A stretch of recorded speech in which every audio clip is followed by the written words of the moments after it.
بسم اللہ الرحمن الرحیم، السلام علیکم۔ میں اسد اللہ خان ہوں۔ آج ایک نئی پارٹی وجود میں آئی ہے، اس کا نام ہے استحکام پاکستان پارٹی IPP۔ اس کے بارے میں تو آپ جان ہی چکے ہیں۔ آج باقاعدہ طور پر اس کا اعلان کیا گیا، پریس کانفرنس کی گئی۔ مختصر یہ تقریب تھی، لیکن اس میں تمام لوگوں کو جمع کیا گیا جو اس جماعت کا حصہ بنے ہیں۔ اس کی جو تصویریں ہمارے سامنے آئیں وہ آپ سب نے دیکھ ہی لی ہوں گی، وہ بہت سوشل میڈیا پہ وائرل ہیں۔ تو میں نے اس پر ایک لطیفہ اپنے ٹویٹر پر شیئر کیا تھا، لیکن جو لوگ مجھے ٹویٹر پہ فالو نہیں کرتے ان کو میں یہ لطیفہ یہاں سنا دیتا ہوں۔ تو میں نے لطیفہ جو سنایا تھا وہ یوں تھا کہ ایک صاحب جو بے روزگاری سے تنگ تھے، ان کو کسی نے مشورہ دیا کہ آپ ایسا کرو کہ فروٹ کی ریڑھی لگا لو اور فروٹ کا ٹھیلا لگا لو تو ذرا تمہارا کام چل نکلے گا۔ اب تجربہ ان کو تھا نہیں، فروٹ کی ایک ٹھیلا انہوں نے لگا لیا، اور وہ موسم کینوؤں کا تھا یا کوئی بھی فروٹ چلیں، وہ کینو لے کر آئے اور وہ کینو انہوں نے اپنی اس ریڈی پہ ڈالے ہوئے تھے۔ اب دھوپ پڑی تیز تو وہ کملانے لگے، وہ نہ بکے۔ دھوپ تیز پڑی، پھر وہ اس کو کچھ سنبھالتے رہے، لیکن وہ آہستہ آہستہ وہ بکے نہ ان سے، لیکن وہ مرجھانے لگ گئے۔ تو دکاندار نے، جس نے ٹھیلا لگایا تھا، اس نے پانی لیا، پانی کا چھڑکاؤ ان کینوؤں پہ کرتے ہوئے بولا ان سے پنجابی میں کہ وہ نہیں وکنا تے نہ وکو پر ہوش تے پھڑو۔ تو یہ جو آج لٹکے ہوئے اور مرجھائے ہوئے چہرے تھے، کم از کم حوصلہ تو رکھیں، اب آپ دکھائیں تو صحیح، کانفیڈنٹ دکھیں تو صحیح۔ یہ تو کانفیڈنٹ دکھ بھی نہیں رہے، یہ تو ایسا لگ رہا ہے کہ خود پریشان ہے کیا ہو رہا ہے۔ اور اس میں کچھ لوگ تو ایسے ہیں جو زبردستی بیٹھے ہوئے ہیں، جو بیٹھنا نہیں چاہتے اس میں اور بیٹھے ہوئے ہیں، اور وہ چاہتے ہیں کہ بیٹھنا تو مجبوری بن گیا ہے، لیکن یعنی ان کا بس نہیں چل رہا تھا کہ وہ کیمرہ حضرات سے کہیں کہ یار پلیز میری تصویر نہ کھینچ لینا، اور وہ اپنے چہرے نہیں دکھانا چاہتے تھے، اور اس طرح سے وہ بیٹھ گئے۔ اب شکلیں یہ بتا رہی ہیں، چہرے یہ بتا رہے ہیں کہ جیسے ان کو شک ہے یا ان کو لگتا ہے کہ یہ جو نئی جماعت بنی ہے یہ شاید یہ ان کا کوئی سیاسی مستقبل ہے نہیں۔ اور آج سے پہلے کس نے سوچا ہوگا، مطلب 9 مئی سے پہلے کس نے سوچا ہوگا کہ ان کو اس پارٹی میں آنا پڑے گا؟ ان میں سے 95% لوگوں کے وہم و گمان میں بھی نہیں ہوگا 8 مئی کو کہ 9 مئی کو حالات ایسے ہونے والے ہیں کہ اس کے بعد ان کو جہانگیر ترین کی پارٹی جوائن کرنا پڑے گی۔ ان میں سے کسی نے سوچا بھی نہیں ہوگا 95% لوگوں نے، لیکن آج وہ جہانگیر ترین کی پارٹی جوائن کر رہے ہیں۔ تو وہ ایک کالج کے زمانے میں میں نے ایک شعر کہا تھا، ایک طرحی مشاعرے میں۔ طرحی مشاعرہ یہ ہوتا ہے کہ ایک مصرع دیا جاتا ہے، طرح مصرع اس کو کہتے ہیں، اور اس مصرے پر پھر آپ کو شعر کہنے ہوتے ہیں۔ تو میں کالج کا زمانہ تھا، تو میں تو بھول چکا تھا، میرے دوست عرفان پاشا انہوں نے مجھے یاد دلایا پچھلے دنوں اپنی فیس بک پہ لکھ کے کہ حسب حال شعر ہے، تو مجھے بھی یاد آ گیا۔ تو وہ شعر تھا کہ کوئی خوشی کے ساتھ، کوئی طرح مصرع یہ تھا، یا طرح مصرع جو دیا گیا تھا وہ یہ تھا کہ جنت کا ایک در ہے تمہاری گلی کے ساتھ، جنت کا ایک در ہے تمہاری گلی کے ساتھ۔ تو اس بحر میں اور اس وزن پر اور اس قافیہ ردیف کو استعمال کرتے ہوئے پھر غزل کہنی ہوتی ہے، اس کو کہتے ہیں طرحی مشاعرہ۔ تو اس پر جو میں نے مسئلہ کہا تھا وہ یہ تھا کہ کوئی خوشی کے ساتھ، کوئی بے دلی کے ساتھ، سارے غریب مل گئے ہیں چودھری کے ساتھ۔ تو یہاں پر سارے غریب چودھری کے ساتھ ملے ہیں، اور ان میں سے زیادہ تر لوگ جو ہیں وہ بے دلی کے ساتھ ملے ہیں، خوش دلی کے ساتھ نہیں ملے۔ اب فواد چودھری صاحب فواد چودھری صاحب کیوں نہیں اسٹیج پر بٹھائے گئے یا کیوں نہیں بیٹھے؟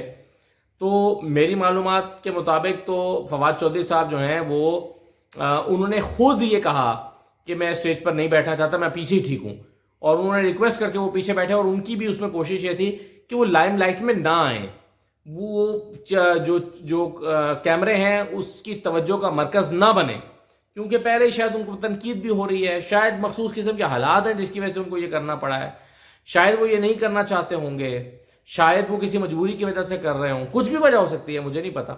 لیکن فواد چودھری صاحب نے دانستہ یہ کوشش کی کہ وہ کیمروں کی چکا چوند میں نہ آئیں، اور فواد چودھری صاحب اور پھر کل جو تصویر ایک وائرل ہوئی تھی جس میں وہ کہا لگاتے ہوئے نظر آ رہے تھے، یا ہنستے ہوئے نظر آ رہے، کہا نہ کہیں تو ہنستے ہوئے نظر آتے تھے جہانگیر ترین کے ساتھ، تو اس پر بھی ان کو کافی تنقید کا سامنا کرنا پڑا۔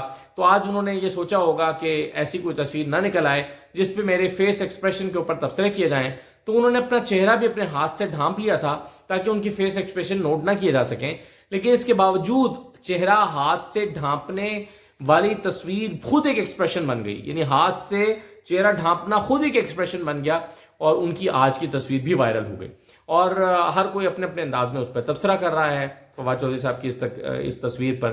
لیکن اور بہت سارے چہرے ہیں، مطلب فیاض حسین چوہان کا چہرہ آپ دیکھ لیں تو وہ تو باقاعدہ پریشان اور افسردہ دکھائی دے رہے ہیں. علی زیدی جو ہیں وہ اسی قسم کے نظر آ رہے ہیں، بہت سارے لوگ. تو یہ سب لوگ جو ہیں یہ اب مونس رائی نے ٹونٹ کیا، انہوں نے کہا کہ 100 لوگ ایک پارٹی میں آ گئے ہیں، اب اس پارٹی کو کارکنوں کی تلاش ہے، کارکن کہاں سے آئیں گے.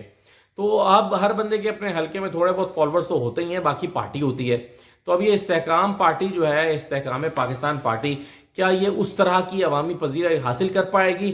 آج کی تاریخ تک تو یہ بہت مشکل کام دکھائی دیتا ہے. آنے والے دنوں میں کوئی ایسا ماحول یہ بنا دیں تو میں کچھ کہہ نہیں سکتا.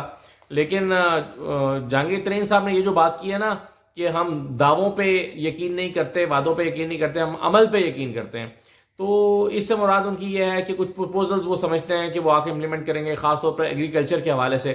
ایک زمانے میں وہ بڑا کہا کرتا تھا کہ میری بڑی خواہش تھی کہ میں جب تحریک انصاف کی حکومت بنے گی تو وہ ایگریکلچر کے سارے جو چیزیں ہیں وہ میں عمران خان کو بتاؤں گا اور کہوں گا کہ یہ انقلابی تبدیلیاں پاکستان کی زراعت میں لائی جا سکتی ہیں. تو کس طرح کے کچھ منصوبے میرے خیال انہوں نے بنا رکھے ہیں کہ وہ اگر اقتدار میں آئیں گے تو وہ یہ سب چیزیں کریں گے، تبھی شاید وہ کہہ رہے ہیں کہ جی ہم عمل پہ یقین رکھتے ہیں. لیکن پہلا سوال تو یہ ہے نا کہ وہ آئیں گے کیسے، اور کیا وہ حکومت بنا پائیں گے، یا کم از کم وہ اتنی پوزیشن لے پائیں گے کہ وہ کسی جماعت کے ساتھ مل کر حکومت بنا لیں. اور ان کا نیچرل الائنس کس کے ساتھ بنے گا؟ نون لیگ کے ساتھ بنے گا یا پیپلز پارٹی کے ساتھ بنے گا؟ نون لیگ اور پیپلز پارٹی کی تو کھٹپٹ آج شروع ہو گئی ہے. اس کی وجہ یہ ہے کہ جو باغ کا الیکشن ہوا ہے اس میں نون لیگ نے الزام لگایا پیپلز پارٹی پہ کہ انہوں نے دھاندلی کی ہے اور ٹھپے لگائے ہیں، اور جو ویڈیو وائرل ہوئی ہیں اس میں کلیم کیا گیا ہے کہ یہ پیپلز پارٹی باغ کے الیکشن میں ٹھپے لگا رہی ہے. اینا پرویز بٹ جو ہیں انہوں نے اس پر ٹویٹس بھی کی، متعدد ٹویٹس کی ہیں، ایک سے زیادہ ٹویٹس کی ہیں، اور کہا کہ جی پیپلز پارٹی جو ہے بلکہ انہوں نے اس یوں کہا ہے کہ پیپلز پارٹی نے ٹھپے لگانے کا کام باغ میں بھی بند نہیں کیا. اس کا مطلب کیا ہے کہ اس کا مطلب وہ یہ کہتے ہیں کہ پیپلز پارٹی کا تو کام ہی ٹھپے لگانا ہے. اس کا مطلب یہ بھی ہو سکتا ہے کہ جی انہوں نے ابھی کراچی میں جو انتخابات تھے اس میں بھی انہوں نے ٹھپے لگائے تھے. بھی کا مطلب یہ ہوتا ہے کہ پہلے بھی انہوں نے کیا ہے. تو اس طرح کی لڑائی جو ہے ان کی شروع ہو گئی ہے. تو پیپلز پارٹی اور پی ایم ایل این تو ایک حریف کے طور پر ہمیں مستقبل میں آتے ہوئے نظر آ رہے ہیں. لیکن جہانگیر ترین کی جو پارٹی ہے استحکام پارٹی، یہ اب کس جماعت کے ساتھ الائنس کرے گی، یا کسی جماعت کے ساتھ مل کر الیکشن لڑے گی، سیٹ ایڈجسٹمنٹ کر کے الیکشن لڑے گی، یا خود سے اپنے طور پر الیکشن میں اتریں گے؟ یہ ایک بہت بڑا سوال ہے جس کا جواب جو ہے وہ آنے والے دنوں میں پتہ چلے گا. کیونکہ ابھی جو ہے وہ ان کے چہرے یہ بتا رہے ہیں کہ یہ پریشان ہے. مطلب یہ پارٹی جو بنی ہے یہ ایک مطلب ایک عجیب سی ایک تشکیل نظر آتی ہے. بلکہ ایک اور لطیفہ آپ کو سنا دیتا ہوں کہ یہ کہا گانے والا لطیفہ نہیں ہے، ہلکا پھلکا سا ہے. لطیفہ یہ ہے کہ ایک صاحب نے ایک دفعہ دعویٰ کیا، انہوں نے کہا کہ جی میں 25 طرح کا حلوہ بنا سکتا ہوں، 25 طرح کا حلوہ بنا سکتا ہوں. تو جو حاضرین تھے وہ بڑے محظوظ ہوئے کہ واہ یار، آج تو کوئی نئی قسم کا حلوہ کھانے کو ملے گا، ہم تو ساری عمر ایک ہی حلوہ کھاتے رہے ہیں. تو انہوں نے کہا پھر آج تم بناؤ حلوہ. تو جب وہ حلوہ بنا کے لائے، وہ جل گیا ہوا تھا، وہ بدمزہ تھا، وہ بد شکل تھا، اور عجیب و غریب سا حلوہ سامنے آیا. تو انہوں نے کہا کہ تم تو کہتے تھے کہ 25 طرح کا حلوہ بنا سکتے ہو. تو انہوں نے کہا کہ ہاں، یہ انہی 25 میں سے ایک قسم کا حلوہ ہے جو میں نے بنایا ہے، اس کے علاوہ بھی میں 24 قسم کا حلوہ بنا سکتا ہوں. تو یہ جو حلوہ تیار ہوا ہے یہ شاید وہی 25ویں قسم ہے جو آج ہمارے سامنے آئی ہے. اور بہرحال عجیب و غریب سی یہ چیز دکھائی دے رہی ہے. لیٹ سی کہ آنے والے دنوں میں اس کا مستقبل کیا ہوتا ہے اور یہ کوئی پیس پکڑتی ہے کہ نہیں. یہ آنے والے دنوں میں پتہ چلے گا کہ یہ کیا پیس پکڑتی ہے یہ پارٹی، اور کس طرح سے یہ ظاہر آپ ان کو اپنا مینیفیسٹو لے کر آنا ہے، ان کا کوئی انتخابی نشان آئے گا. اب دلچسپ بات یہ ہے کہ آپ کو پتہ ہے جہانگیر ترین صاحب جو ہیں انہوں نے وہ خود نااہل ہیں، پارٹی بنا نہیں سکتے، پارٹی کے صدر یا چیئرمین ہو نہیں سکتے، لیکن وہ پیٹرن ان چیف بن گئے ہیں. اور باقی لوگوں کو اب یہ سارے کے سارے جو ہیں وہ لوگ اس میں جو آئے ہیں، یہ ان میں سے کئی لوگ تو عہدے مانگیں گے، اور کئی لوگ جو ہیں وہ بس مجبوری میں آئے ہیں. وہ تو نہ عہدہ چاہتے ہیں، نہ پارٹی کے اندر کوئی لائم لائٹ میں آنا چاہتے ہیں. وہ تو بس چاہتے ہیں کہ ان کے آنے کا جو مقصد تھا یا ان کو جو ایک پش ملی ہے، زبردستی بھیجا گیا ہے، وہ آ کے بیٹھ تو گئے ہیں لیکن وہ پارٹی کا دل سے حصہ نہیں بننا چاہتے. اجازت دیجیے، اللہ حافظ.